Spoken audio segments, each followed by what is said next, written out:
Assalamualaikum warahmatullahi wabarakatuh. Salam, Om Swastiastu, Namo Buddhaya, salam kebajikan, salam sejahtera bagi kita semua. Saya Dealani, mahasiswi Manajemen 22J dari Universitas Susaputra, ingin menyampaikan materi dari manajemen risiko keuangan, yaitu dengan materi yang akan disampaikan risk and return dalam pengambilan keputusan investasi. Nah, sebelum kita ke materi, kita akan mengenal dulu judul materinya, yaitu Risk and Return. Nah, apa sih risk itu? Risk itu adalah risiko, adalah kemungkinan terjadinya kerugian, baik kerugian uang dalam investasi maupun hasil yang tidak diinginkan.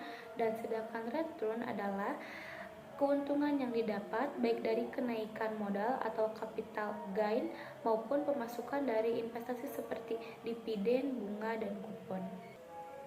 Nah, dalam berinvestasi maka tidak akan lepas dalam membahas mengenai risk and return, di mana prinsip investasi yakni high risk, high return. High risk, high return merupakan prinsip investasi yang mengacu pada kemungkinan memperoleh keuntungan yang tinggi dengan risiko yang tinggi juga. Nah, saat berinvestasi, risiko dan keuntungan selalu berjalan seiring. Semakin besar risikonya, semakin besar pula potensi keuntungan yang bisa diperoleh. Nah, sebaliknya, semakin rendah risiko, maka semakin rendah pula potensi keuntungan yang bisa diperoleh juga.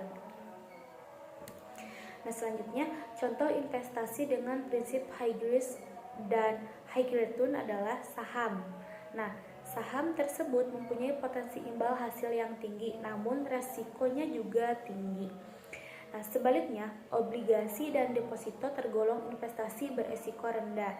Indikator yang dapat digunakan untuk menghitung risk dan return ialah IHSG, yaitu Indeks Harga Saham Gabungan.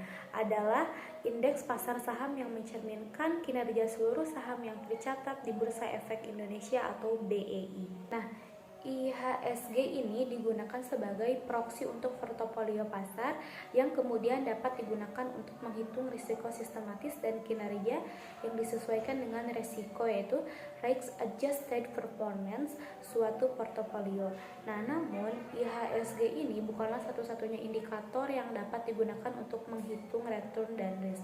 Nah, ada banyak faktor lain yang mempengaruhi pergerakan harga saham seperti pertumbuhan PDB, laju inflasi, dan perubahan kurs.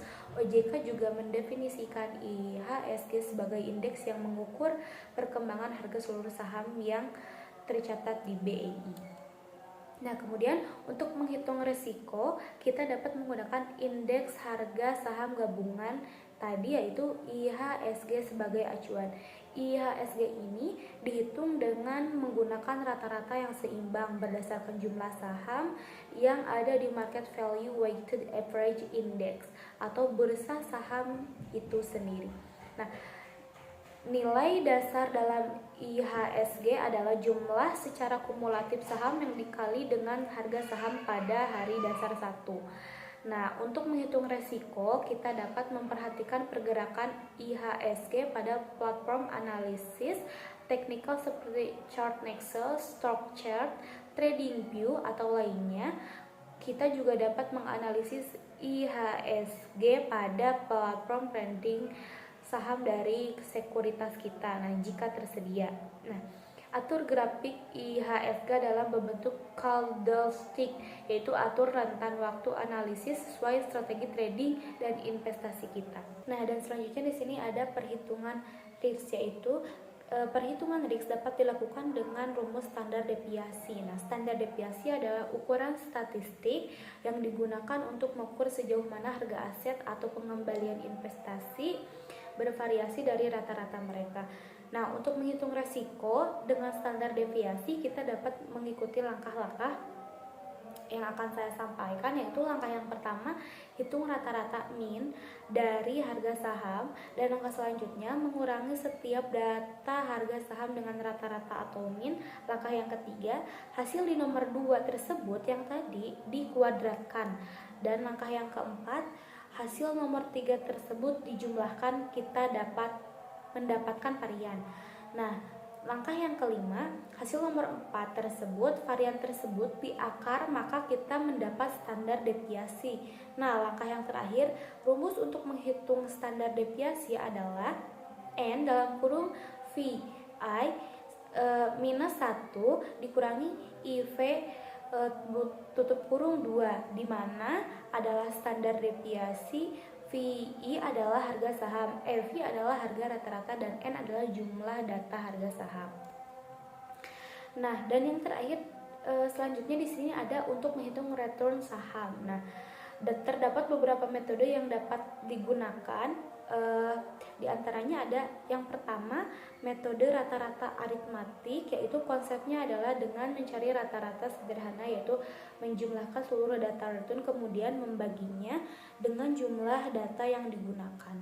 Nah, yang kedua, metode rata-rata geometrik. Nah, konsepnya adalah dengan mencari rata-rata geometrik, yaitu mengalikan seluruh data return kemudian diakarkan dengan jumlah data yang digunakan.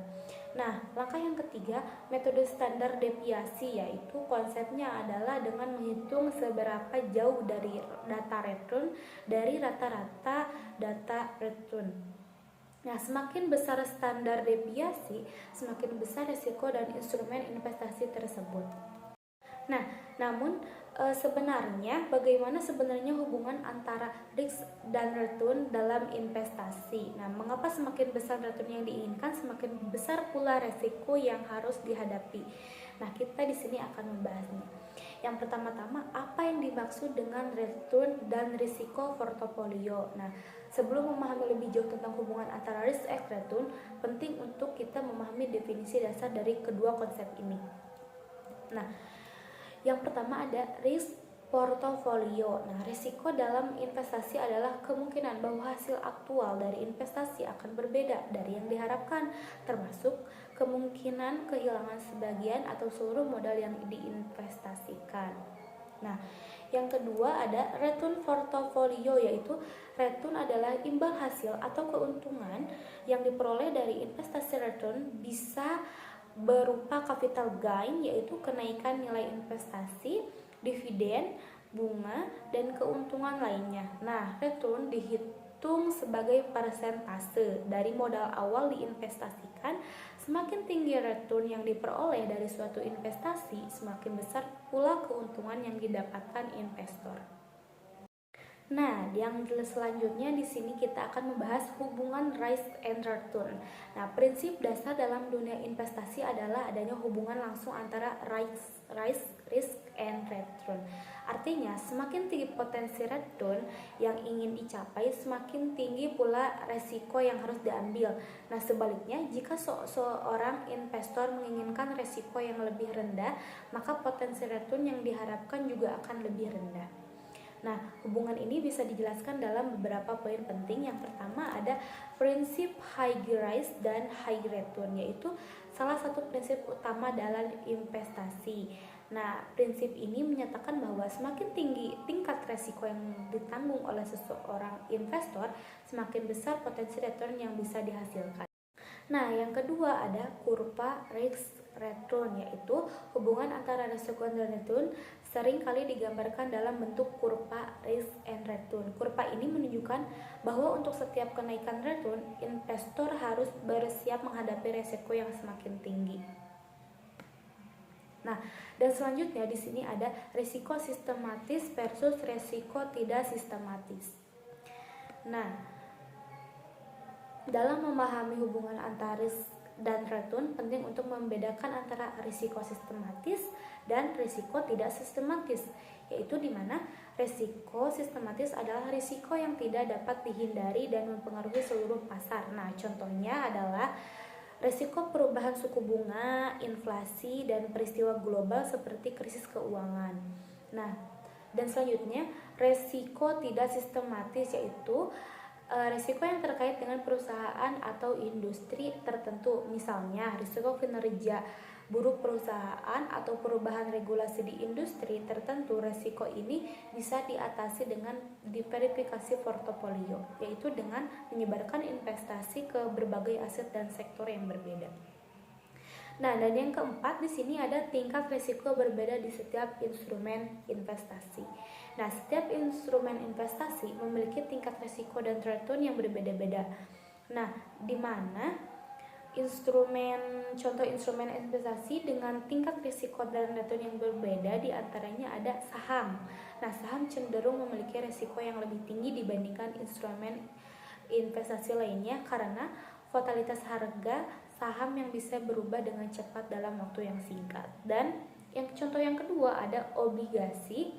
Contoh yang ketiga ada reksadana. Nah, reksadana adalah instrumen yang mengumpulkan dana dari banyak investor yang diinvestasikan ke berbagai aset seperti saham, obligasi, atau pasar uang.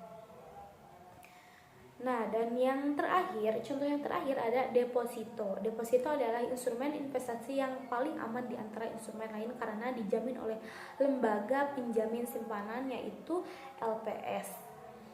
Nah, yang kelima di sini ada pentingnya diverifikasi, yaitu diverifikasi adalah satu strategi utama yang digunakan oleh investor untuk mengelola risiko tanpa harus mengorbankan return. Nah, dengan memahami konsep ini, kita bisa lebih menilai investasi atau proyek keuangan dan memastikan keputusan yang dibuat memberikan nilai yang optimal bagi perusahaan. Sekian yang bisa saya sampaikan. Mohon maaf bila banyak kekurangan. Wassalamualaikum warahmatullahi wabarakatuh. Terima kasih.